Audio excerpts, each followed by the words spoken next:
All right, let's talk about the dark web. It's got to be one of the most hyped up, misunderstood parts of our digital world, right? We hear all these crazy stories, and it's always painted as this super dangerous, shadowy place.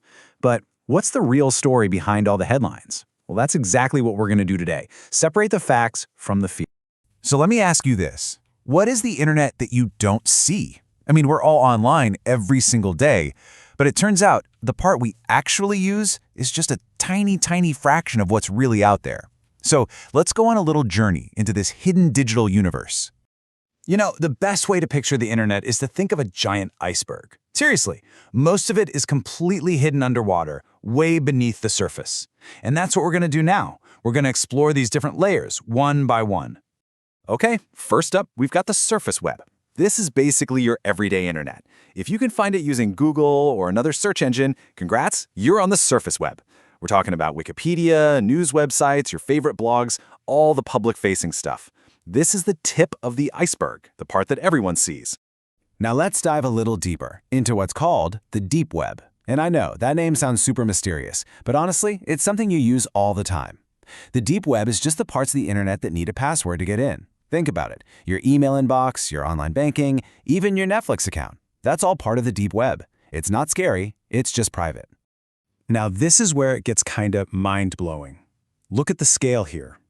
The surface web, the internet we all think we know, makes up only about 4% of the whole thing. Just 4. The other 96%? Yeah, that's the deep web. It is absolutely enormous. Almost all of the internet's information is actually sitting there. So, where does the famous, or infamous, dark web fit into all this? Well, it's a very, very small piece of the deep web.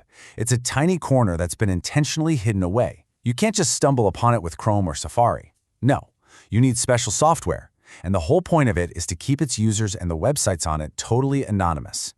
So, how on earth does it manage to keep everyone so anonymous? Well, the secret is all in the technology, and the best way to get it is to think about peeling an onion. The most popular way to get on the dark web is by using a special browser called Tor. And Tor actually stands for the Onion Router. That name is the perfect analogy because it works by wrapping your internet traffic in multiple, complex layers of encryption, just like an onion. So here's how that works, broken down real simple. First, your data gets wrapped up in all those encryption layers. Then, it gets sent on a crazy random journey, bouncing between different computers all over the world that are run by volunteers. At each stop, just one layer of encryption gets peeled away, which only reveals the next stop on the trip. And here's the genius part. No single computer in that chain knows both where the data came from and where it's ultimately going. That's the secret sauce to anonymity.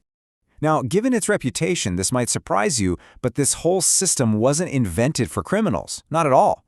It was actually developed with privacy and freedom as its main goals. And that's why this tool is so vital for a lot of people. It lets journalists in oppressive countries talk to their sources safely. It gives whistleblowers a way to share critical information without getting caught. It helps activists organize when they're being censored. I mean, for a lot of people around the world, this technology is a genuine lifeline for free speech and personal safety. But of course, there's always another side of the coin. The very same thing that protects a journalist, that total anonymity, can also be exploited to hide a criminal. And that's exactly where the dark web gets its dark reputation. And let's be real. Yes, all that illegal stuff absolutely happens there. Because of the anonymity, it has become a space for black markets, a place to sell stolen data, and a way to coordinate other crimes. It's really important to understand that this is a reality of the technology too. Okay, so now that we've got all that down, let's do a little rapid-fire myth-busting. Let's clear up some of the biggest misconceptions about the dark web once and for all. First up, myth number 1. The dark web is this massive, sprawling criminal empire. The reality? It's a tiny, tiny fraction of the internet. Remember that chart? The deep web is 96%, and the dark web is just a sliver of that. It's not nearly as big as people think. Myth number 2. You can just be clicking around and accidentally end up on the dark web. Nope, not gonna happen. You have to make a very deliberate choice to download and use special software like the Tor browser. It's always an intentional act. All right, myth number 3. Everything on there is illegal and dangerous. As we've already seen, that's just not true. There are plenty of perfectly legal privacy tools, community forums, and even major news organizations that have a presence on the dark web, specifically to protect their users' privacy. And the final big myth, that it's this completely lawless, untraceable Wild West. Look, while Tor provides really strong anonymity, it's not magic. Law enforcement agencies have gotten very, very good at investigating and taking down illegal operations on the dark web. It's really difficult for them, for sure, but it is far from impossible. So if there's one thing you should walk away with today, it's this. The dark web isn't some alternate, scary internet. It's a technology. It's a tool that was built for privacy. And just like any powerful tool, whether it's a hammer or the internet itself, it can be used for good and it can be used for bad. It all comes down to who's using it and why. And that really leaves us with a pretty deep question to chew on, doesn't it? In our digital world, is the ideal of true, absolute anonymity actually worth the risks that it will always create? That is a tough one, and there are no easy answers. Thanks so much for digging into this with me.